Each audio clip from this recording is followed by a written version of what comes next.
ماشاءاللہ بہت بڑا مجموعہ ہے، اکثر نوجوان ہیں۔ دین دو باتوں کا مجموعہ ہے، ایک عبادت اور ایک اخلاق۔ عبادت سے دین شروع ہوتا ہے اور اچھے اخلاق پر جا کر دین مکمل ہوتا ہے۔ دین کی ابتدا، فاؤنڈیشن، بنیاد وہ کلمہ، نماز، روزہ، حج، زکوٰۃ، اور دین کی انتہا چھت، جہاں جا کے چھت پڑتی ہے وہ اچھے اخلاق ہیں۔ اچھے اخلاق سے دین مکمل ہوتا ہے۔ دین کی تکمیل عبادت سے نہیں، اخلاق سے ہے، اور دین کی ابتدا میں عبادت ہے۔ عبادت میں نماز سب سے اعلیٰ درجے کی چیز، جو اللہ تعالیٰ نے 50 نمازیں شروع میں فرض کی، پھر ان کو 5 کر کے گھٹایا اور عرش پر بلا کر 50 نمازیں عطا فرمائیں۔ دینی 5 تھیں، دی 50، صرف یہ بتانے کے لیے کہ دنیا میں تمہارے آنے کا مقصد نماز کے سوا اور کچھ نہیں۔ لیکن پھر باقی کاروبار زندگی میں بھی ہمارا امتحان تھا، تو اللہ نے اس کو گھٹا کے 5 کر دی۔ جب 5 ہو گئیں، اللہ کے نبی ہر دفعہ آتے تھے اور کہتے تھے یا اللہ گھٹا دے۔ جب وہ 5 رہ گئیں تو اللہ تعالیٰ نے فرمایا میرے محبوب تیرے لیے 5، میرے لیے 50، کہ تیری امت کے ہر نمازی کو ہر نماز کے بدلے میں 10 نمازوں کا ثواب لکھوں گا۔ تو ہم پڑھنے کو 5 پڑھتے ہیں اور لکھے جانے میں وہ 50 ہیں۔ تو جتنا آپ، بہت بڑا مجمع ہے، مستور آدمی ہیں، آپ سب بھائیوں سے گزارش ہے کہ آج کے بعد توبہ تو ہم نے کی ہے، نماز نہ چھوٹو۔ اس کے سارے بھائی ارادہ کرتے ہیں؟ آپ پرائے دیس میں رہتے ہیں، یہاں مسجدوں کا ایسا ماحول نہیں ہے، اپنی آپ جاب پر ہیں، کام پر ہیں، جہاں بھی نماز کا وقت آ جائے نماز نہ چھوڑیں۔ اب اللہ نے اتنی فضا ضرور بنا دی ہے کہ جہاں بھی آپ ہیں آپ کو نماز کی اجازت دیتے ہیں۔ یہ لوگ آپ کے ساتھ انصاف کرتے ہیں، انہوں نے اپنے ملکوں میں انصاف کیا ہوا ہے، عدل قائم کیا ہوا ہے، ظلم نہیں ہے۔ آپ امن میں ہو، امن کے ملک میں ہو، انہوں نے آپ کو سارے حقوق دیے ہیں، آپ پر بھی حق ہے ان کا کہ آپ ان کے لیے ہدایت کی دعا کرو، ان کی خیر خواہی چاہو، اور اپنا کام صحیح کرو، اور نماز کو نہ چھوڑو کسی حال میں بھی۔ مسجد قریب ہے تو مسجد کی دوڑ لگاؤ، مسجد دور ہے تو ایک مصلی اپنے دفتر میں رکھو، اپنے کام کی جگہ پہ رکھو، اور نماز کے وقت میں نماز ادا کرو۔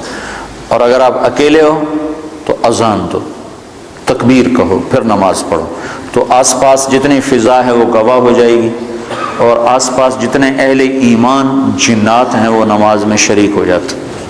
2 ہو تو جماعت کراؤ، چاہے تمہاری داڑھی نہیں ہے پھر بھی جماعت کراؤ، ایک کو آگے کرو ایک کو پیچھے کرو۔ 3 ہو جماعت کراؤ، با جماعت نماز کی فضا بناؤ۔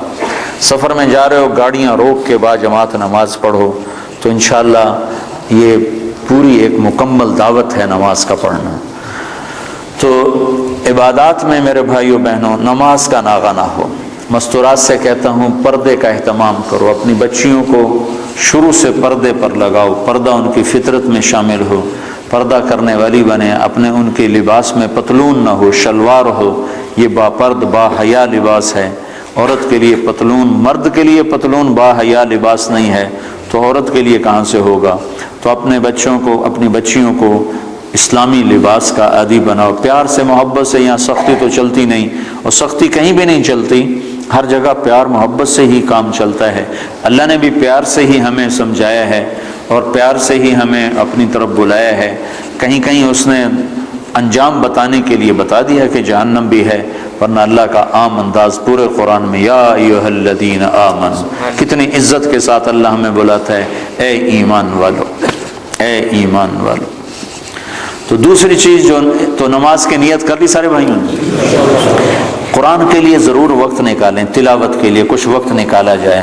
نہیں پڑھا ہوا تو تھوڑا تھوڑا کر کے، اب تو ہر جگہ مساجد ہیں، علماء ہیں، قراء ہیں، قرآن تھوڑا تھوڑا پڑھنا شروع کریں۔ سال میں 2 دفعہ قرآن ختم کرنا قرآن کا حق بنتا ہے، اور دل کی زندگی کے لیے قرآن سب سے بڑی غذا ہے۔ دل کو غذا نہ ملے تو مر جاتا ہے، تو دل کو، روح کو قرآن کی غذا نہ ملے تو روح مر جاتی ہے۔ تو قرآن کی تلاوت کے لیے وقت نکالیں۔ اور دوسری چیز جو، جس پر جا کر اسلام مکمل ہوتا ہے، وہ اچھے اخلاق ہیں۔ اپنے اخلاق کو بلند کریں. اور سارے اخلاق کا خلاصہ 3 باتیں ہیں: تصل من قطعک وتعطی من حرمک وتعفو عن من ظلمک. جو توڑے اس سے جوڑو، جو محروم کرے عطا کرو، جو زیادتی کرے معاف کرو.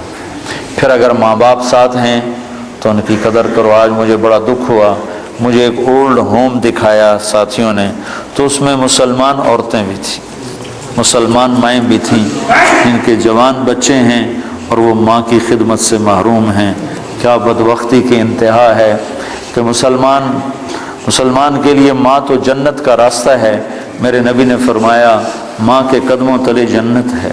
اور میرے نبی نے فرمایا کاش میری ماں زندہ ہوتی تو میں اپنی ماں کی ایسی خدمت کرتا کہ میں عشاء کی نماز کے مصلی پر ہوتا اور سورۃ فاتحہ شروع کر چکا ہوتا اور ادھر سے میری ماں مجھے پکارتی بیٹا محمد، تو میں ماں کی خاطر نماز توڑ دیتا اور میں کہتا لبیک اماں جی، لبیک یا اماں، اماں جی لبیک، نماز میں دوبارہ پڑھ لوں گا، آپ مجھے ارشاد فرمائیں آپ کا کیا حکم ہے. جہاں نبی نے اتنا بڑا مقام بتایا ہو، آج دیکھ کر میرا بڑا دل کٹا کہ مسلمان مائیں بھی اولڈ ہوم میں پہنچی ہوئی. تو اپنے ماں باپ اگر ساتھ ہیں تو ان کو اپنی جنت کا راستہ بناؤ، ان کی خدمت کر کے، ان کی دعا لے کے اپنے لیے جنت واجب کر لو. ماں باپ کی خدمت کرنے والوں کے لیے جنت واجب ہو جاتی، اور ان کے لیے جنت میں رکاوٹ صرف موت ہوتی ہے کہ موت نہیں آ رہی، وہ جنت میں نہیں جا رہے، ورنہ مرتے یہ سیدھے جنت میں جائیں جو اپنے ماں باپ کی دعا لے لیتے ہیں، ماں باپ کو خوش کر لیتے ہیں. تو اپنے ماں باپ کا مقام سمجھو. اللہ کے نبی نے فرمایا جس نے ماں باپ کو ناراض کیا ان پہ اللہ کی لعنت، ان پہ فرشتوں کی لعنت، ان پہ زمین آسمان کی لعنت. نہ ان کی نماز قبول ہے، نہ روزہ قبول ہے، نہ صدقہ قبول ہے. تو بھائیو مہربانی کرو، میرا اللہ کہتا ہے لا تقل لهما اف ولا تنهرهما وقل لهما قولا كريما واخفض لهما جناح الذل من الرحمة وقل رب ارحمهما كما ربياني صغيرا. میرا رب کہتا ہے ماں باپ کے آگے سر جھکا دو، اپنے بازو بچھا دو اور ان کے غلام بن جاؤ. ان کے آگے اف نہ کرو، ان کے آگے آہ نہ کرو، ان کے آگے ہوں نہ کرو، ان کو میٹھے بول سے بلاؤ. تو تمہارا رب اس پر تمہارے لیے جنت الفردوس کے فیصلے فرمانے والا ہے. شادی ہو گئی ہے، ہونے والی ہے، اپنی بیویوں سے اچھا سلوک کرو. اچھے سلوک سے گھر آباد ہوتے ہیں، برے سلوک سے گھر آباد نہیں ہوتے. اللہ کے نبی کا فرمان ہے بہترین مسلمان وہ ہے جو بیوی سے اچھا سلوک کرتا ہو، اور میں سب سے اچھا سلوک کرتا ہوں اپنی بیوی کے ساتھ. اور اللہ کے نبی کا فرمان ہے جنت میں میرے گھر کے قریب اس کا گھر ہوگا جس کے اخلاق اچھے ہوں گے اور جس کا بیوی کے ساتھ اچھا سلوک ہوگا. پھر بیویوں کو سمجھایا. اللہ کے نبی نے، ایک عورت نے آ کر عرض کی یا رسول اللہ میری شادی ہو رہی ہے، میرے خاوند کا میرے اوپر کیا حق ہے؟ تو آپ نے فرمایا تیرے خاوند کے جسم پر زخم پڑ جائیں، زخم، اور ان زخموں میں پیپ پڑ جائے، گندا پانی سفید پیپ پڑ جائے، اور تو زبان سے چاٹ کر اس کے زخم صاف کرے تو نے اس کا حق ادا نہیں کیا. زبان سے چاٹ کر اس کا زخم صاف کرے تو نے خاوند کا حق ادا نہیں کیا. مردوں کو کیا سمجھایا کہ بہترین مسلمان وہ ہے جو بیوی سے اچھا سلوک کرتا ہو، اور عورتوں کو کیا سمجھایا کہ خاوند کی اطاعت. آپ نے فرمایا اگر میری شریعت میں سجدہ جائز ہوتا، میری شریعت میں اللہ کے سوا کسی کو سجدہ نہیں، اگر سجدہ جائز ہوتا تو میں عورت سے کہتا اپنے خاوند کو سجدہ کرے، یعنی اس کی اطاعت کرے. اور مردوں کو سمجھایا کہ سب سے بہترین خرچ بیوی پر خرچ کرنا ہے، بچوں پر خرچ کرنا ہے، اور بہترین مسلمان وہ ہے جو بیوی کے ساتھ اچھا سلوک کرتا ہو. تو یہ اچھے اخلاق ہیں.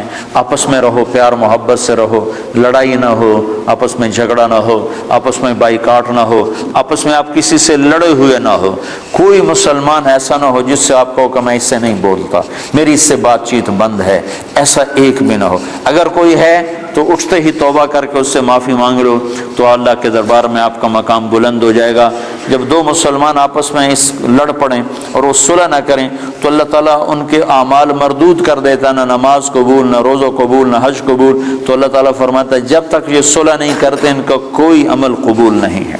اللہ تو آپس میں پیار محبت سے رہو. آپ پرائے دیس میں ہو، نہ مذہب کے نام پہ لڑو، نہ رشتے ناطے کے نام پہ لڑو، نہ آپس کی سیاسی باتوں پر لڑو. پیار محبت کی فضا قائم رکھو. اللہ کو بہت پسند ہے ایک دوسرے کا خیال کرنا. ایک آدمی آئے گا قیامت کے دن تو اللہ تعالیٰ کے فرشتے کہیں گے یا اللہ اس کے کھاتے میں کوئی عمل کوئی نہیں، اس کے کھاتے میں کوئی عمل کوئی نہیں. تو اللہ تعالیٰ فرمائیں گے ہاں بھائی کوئی ہے تیرے کھاتے میں عمل یا خالی ہو؟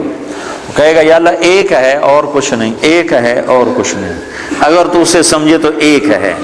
کہ کیا ہے؟ کہ میں کاروباری آدمی تھا، جس کو پیسے دینے ہوتے تھے اس کو تنگ نہیں کرتا تھا، موقع پہ پیسے پہنچاتا تھا. اور جس سے لینے ہوتے تھے وہ جتنا ہی تنگ کرتا تھا میں اس کو تنگ نہیں کرتا تھا، میں چپ کر کے واپس آ جاتا تھا.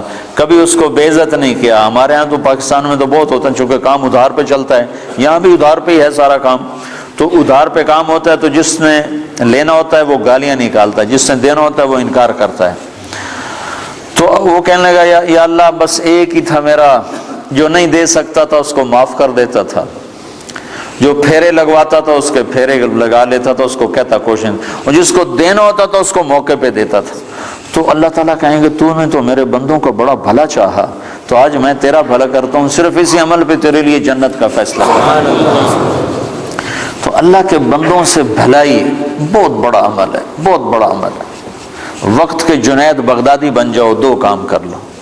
ایک زبان پہ قابو پا لو، تمہاری زبان سے کسی کا گلہ نہ ہو، کسی کی غیبت نہ ہو، کسی کی چغلی نہ ہو، کسی کی شکایت نہ ہو، کسی کو گالی نہ دو، کسی کے لیے برا بول نہ بولو.